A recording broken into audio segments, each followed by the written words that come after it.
తప్పించుకునే దానికి ఇది తప్పించుకోవచ్చు. అప్పుడు వాడు ఇంకా వాడు నిలబడినాడు, పార్టీ తరఫు నిలబడినాడు, వాడు ఓడిపోయినాడు, వాడు ఏం కావాలా, వాడు ఏం కావాలా చెప్పండి. అదే జరుగుతుంది ఇప్పుడు కూడా. అమ్మా ఏంటి చూసేది, ఏం చూసేది అదే అప్పుడు ఎట్లా చూసినావో అదే చూడాలని కోరుకుంటాను. ఏమన్నా నీ ఊరుగా కలిపి అమ్ముతాను దాంట్లో ఎలకో దిల్కో పట్టి పోయింది. నాకు ఎవడో కలిపేవాడు ఎలకబడింది నాకు సంబంధం అంటావా నువ్వు? ఏమయ్యా నా సంబంధం అంటావా నువ్వు? కొంచెం కూడా అమ్మయ్యా నాయన అమ్మయ్య ముక్కుతా ఉన్నాను అమ్మడికి నీకు అనుభవం మహానీయులంతా నీ ముందర ఇది కాదు అమ్మయ్య నీకు ఉపాధి ఎవరన్నా చిన్న పిల్లలు పుట్టిన పిల్లలు కూడా ఇది అవుతారు. ఎందుకు ఇచ్చేస్తావు మా అమ్మాయి కావాలంట అమ్మయ్యా. రాంగ్ పోట్రే మా కళ్ళ ముందు జరుగుతానే నీకు రాంగ్ ఎవరు జరుగుతుంది మా వ్యక్తిగతంగానే ఉంది. రాంగ్ ఇంకోటి అవసరం లేదు, ఇంకోటి అవసరం లేదు. నువ్వు ఉంటావు కదా యా గుడి దగ్గర పోతావు ప్రమాణం చేస్తా. నా తమ్ముడు మీ నాయన ఇక్కడ పుట్టుకోనంటే రా యా గుడి దగ్గర ప్రమాణం చేస్తావా రా. నీ కళ్ళ ముందు ఉంది కదా రా. వరప్రసాద్ పెట్టింటే హరిప్రసాద్ మీద పెట్టు. అదంటే నీకోసం 2019లో డోర్ టు డోర్ ఇంట్లో కూర్చుంటే వాడు మొత్తం మండలం అంతా డోర్ టు డోర్ తిరిగితే చేసింది తప్ప అవసరం లేదమ్మా, అవసరం లేదు. నాకేం అవసరం నీతో మాట్లాడేది ఎవరిని అడిగిందా? నువ్వు కేసు పెట్టావు రాజీగా అమ్మని అవసరం నాకేమమ్మా. నువ్వు సైజనాథ్ మంత్రిగా ఉన్నాడు మర్డర్ కేసు పెట్టింటే భయపడలేదు. నీ కుటుంబం ఎస్సీ యాక్ట్ కేసు కూడా భయపడతాడు. ఇంకో 10 పెట్టుకోండి, ఇంకో 10 కేసులు పెట్టుకోండి.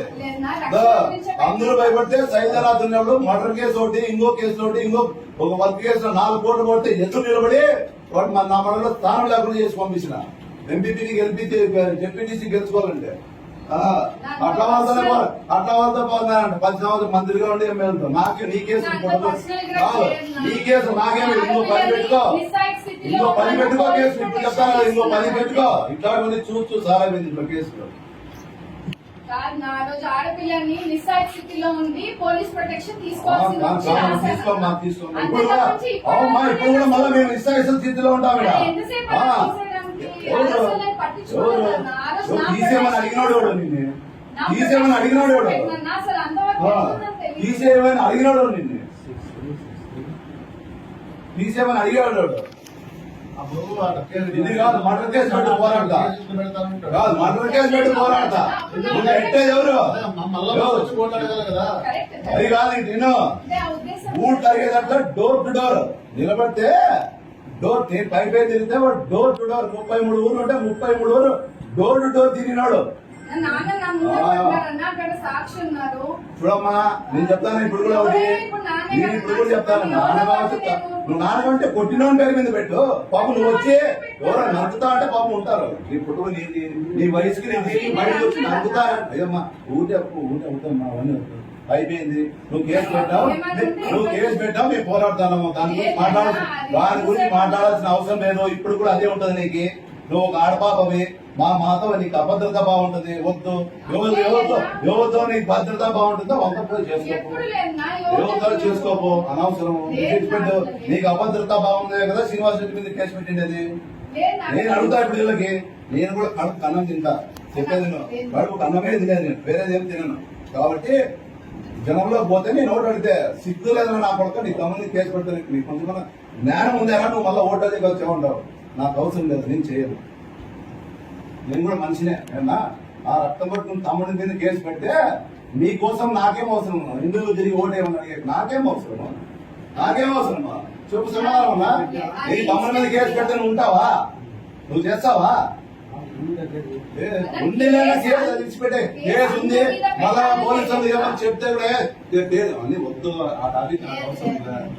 నా టాపిక్ ఆ టాపిక్ గురించి మాట్లాడదలుచుకోవాలా? ఆల్రెడీ అయిపోయింది. కాము లేదు మళ్ళీ ప్రజలు పెట్టారు. నాకే డిఎస్పీ ఫోన్ చేసి ఊరికే ఎందుకు ప్రజలు పెడతాను. నేను అబద్ధాన్ని నేను అడిగినా తీసేయమని, నేను అబద్ధంగా అడిగినా నా పోలీసు వాళ్ళని బుక్ చేసి కోర్టు పెట్టేసి కోర్టు పెట్టా కోర్టు తిరుగుతాను. దాని గురించి తీసి పెట్టాయి. నేను మంచిగా అమ్మా నువ్వు పెట్టిన కేసు నీ వెనకలు వచ్చి నువ్వు మాట్లాడుకోమా ఇంకోటి పెట్టుకోపో. లేదు, నా ఇంకోటి పెట్టుకో, అది భయపడేవాడు నా ఈడ. శిక్ష పెట్టానమ్మా. ఇంకోటి పెట్టుకున్నాడు. డైరెక్ట్ కంప్లైంట్ ఇచ్చినావా? డైరెక్ట్ కంప్లైంట్ ఇంక మళ్ళీ ఏందమ్మా? డైరెక్ట్ ఏం పేరు? టికెట్ వచ్చిన ఏం పేరు? ఏం పేరు? కాదన్నా, టికెట్ వచ్చిన ఏం పేరు? ఏం పేరు అన్నా? ఇన్సూరెంట్ అన్నా? అదే మీకేం లాయరే కదా మీరు కూడా ఆ కంప్లైంట్ చూసి ఆ ఇన్సిడెంట్ జరిగిన సమయంలో పెట్టాలా నీకు పోలీసు, ఎఫ్ఐఆర్ వాలంటీర్స్ ఎఫ్ఐఆర్ పెట్టాలా నీకు చెప్పు అంటున్నా. అరే ఏం జరుగుతా పోలీస్ ఆధ్వర్యంలోనే జరిగింది అది. అక్కడ స్టేషన్ పోలీసు వాళ్ళకి తెలుసు, డిఎస్పీ తెలుసు, నువ్వు ఫ్రాడ్ కేసు పెట్టాలా అని అవన్నీ అన్ని అందరికీ తెలుసు. ఏసీరెడ్డి నా తమ్ముడు పెట్టినాడని వాళ్ళు వాస్తవమా నేను చెప్తారు. వాస్తవమేమన్నా? 100% వాస్తవము. కంప్లైంట్ ఆయమే పెట్టిండేది మా వాళ్ళ పేరు మీద పెట్టిండేది తెలియాల్సిందే. ఆ టైంలో ఆ పరిస్థితిలో అన్న అవునమ్మా, అందుకే అయిపోయింది కదా. అవునమ్మా, ఇప్పుడు చెప్పేది విను. దట్ వాస్ నాట్ మై ఇప్పుడు లాయరు ఏంది అది? కేసు నేను రాసిన కంప్లైంట్ ఒక ఉన్నాడని చేసిన కేసు రాసింది ఇదేమి? ప్రొటెక్షన్ గురించి ఎస్సీ ఆర్టీఐ సంవత్సరాల నుంచి రాజకీయాలు ఉండి ఇట్లా కేసు ఎన్నో పెట్టినట్టు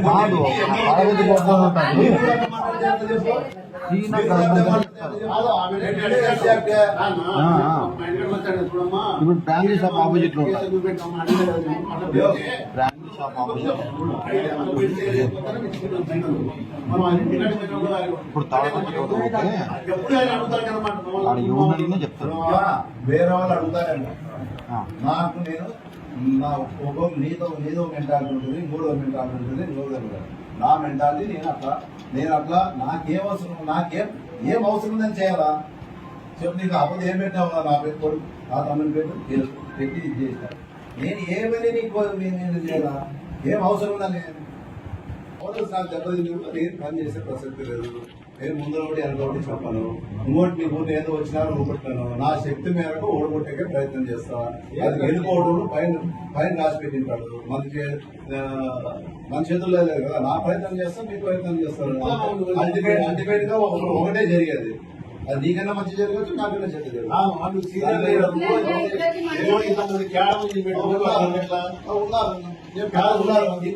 ఆస్తమైనా కాపాడతా క్యాడర్. మా మెంటాలిటీ అది. ఇప్పుడు కూడా ఏం పార్టీ నాకు ఇస్తుందా? పార్టీ ఇస్తుందా? మీరేమో మీ దగ్గర మంచుకుంటున్నావు. నాకు మీరు ఇచ్చిన లెక్క నేను సంఘటన పెట్టి ఆ డబ్బులు ఖర్చు పెడతాంటే నాకు తెలియదు. మీరు 3 కోట్లు ఏమో ఇచ్చినారంట కదా. ఆ 3 కోట్లు అవేమన్నా ఆ డబ్బులు ఖర్చు పెట్టడానికి లేవు కదా. అడుగు మాట్లాడే నాకు అదే మన పూసుకొచ్చే మాట మాట్లాడద్దు. మాట్లాడి నా కొడుకు ఎవరి దగ్గర ఉన్నాడు? ఇప్పుడు నా దగ్గర ఉంటాడు. నా మనిషి ఏమన్నా మాట్లాడితే నేను మాట్లాడినట్లా, నేను మాట్లాడించినట్టు ఎవరు మాట్లాడించిన నీ దగ్గర ఉంటాడు ఎవడన్నా. కానీ నా దగ్గర ఉండేవాడు ఎవడన్నా మాట్లాడితే ఎవరు మాట్లాడించినట్టు కేసీఆర్ చెప్పింది మాట్లాడించారు. నీ దగ్గర ఉండేవాడు మాట్లాడించాడు. నువ్వు చెప్పినావో నువ్వు చెప్పలేదో నీ ఆత్మ పరిశీలన చేస్తావు. నాకేం అవసరం చెప్పి దేవ సాక్షిగా చెప్పలేదు. నాకేం అవసరం? దేవుని సాక్షిగా అవసరం అట్లా ఫైట్ ఎప్పుడు చేయలేదు. నీకు కాదు నేను భయపడింది. మీరు పెట్టింటే ఎవరైతే నమ్ముతారో నమ్మకుంటారో వాళ్ళకి భయపడతాను. కానీ పెట్టిన వాళ్ళు నేనే. వాడు ఎవడు పెట్టిన వాళ్ళు నమ్మేవాడు నా గురించి ఇట్లా చేసింటాడంటే నమ్ముతాడు, చేయడంటే నమ్మడు. నాదేముంది? నాకేముంది చెప్పడానికి? పైన అల్టిమేట్ గా ప్రతిదానికి భగవంతుడైన వాడు పై నుంచి చూస్తుంటాడు కదా. పైన భగవంతుడైన వాడు చూస్తుంటాడు. కాబట్టి చెప్పినా కదా అట్లా ఇట్లా మార్పులంటే ఆయన రమ్మన్నాడా ఆయన చెప్పేది చేయను కదా. ఒకటి పట్టు అవసరం లేదా నీ వ్యక్తిగతంగా వచ్చినప్పుడు నీకు తెలుస్తుంది. పట్టు నేను కొన్ని మాట్లాడుతున్నా పని కాదు. ఉంది ఒకటే ఉందని చెప్పింది, నువ్వు చెప్తావా? పట్టు అవన్నీ అవసరం లేదు. మనిషికి ఉండేవాడు నీ మాదిరే నేను నా మాదిరి ఉండదు కదా. నేను కూడా చెప్తాను కదా. నాకు భగవంతుడు ఎంత శక్తి ఇచ్చాడో నా పని ఉంది పక్కన పెట్టి నేను ఏం చేయాలనుకున్నానో అదే చేస్తాను. హాస్పిటల్లో హాస్పిటల్ నేను తప్పనుకున్నాను. నేను నా శక్తి ఏ ముగ్గురు దగ్గర పోతా, ఏ మేము దిగుతాడు కదా. ఇంకా అన్నప్పుడు వేరే తెలియదు. అన్ని రికార్డు కూడా పోతాం. ఒకసారి చూడన్నా చేత పట్టుకుని అడుగుతాను. నా కోసం చూడన్నా అడుగుతాం. చేస్తాడో చేయడం ఆయన ఇష్టం. అది చేస్తావో చేయడో నీ ఇష్టం. చేస్తావో చేయవో నీ ఇష్టం. అది నేను దినబంధాల కంటే ఎక్కువ తిరుగుతాను. చెప్తాను. నావి కడుపులో పెట్టుకునే రాదు.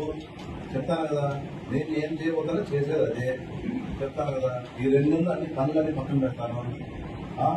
నా వర్గంతో సంబంధంగా నా పని మీద నేను ఏం చేయాలనుకున్నానో అదే చేస్తాను. నేను ఆల్రెడీ సార్ కూడా క్లియారిటీగా ఇదే చెప్తున్నాను. నేను సార్కి పిలిచి సార్ నేను చేస్తాను సార్ అని నేను చెప్పాను. నేను చేస్తాను సార్ అని చెప్పిరాలా. సార్ కూడా నా బాధ ఇది సార్ అని చెప్పి వచ్చినాను. ప్రతిదీ అనుమానం చెప్పొచ్చున్నాను. నేను చెప్పాల్సింది ఆయనకి చెప్పినాను. అది డెసిషన్ వాళ్ళది.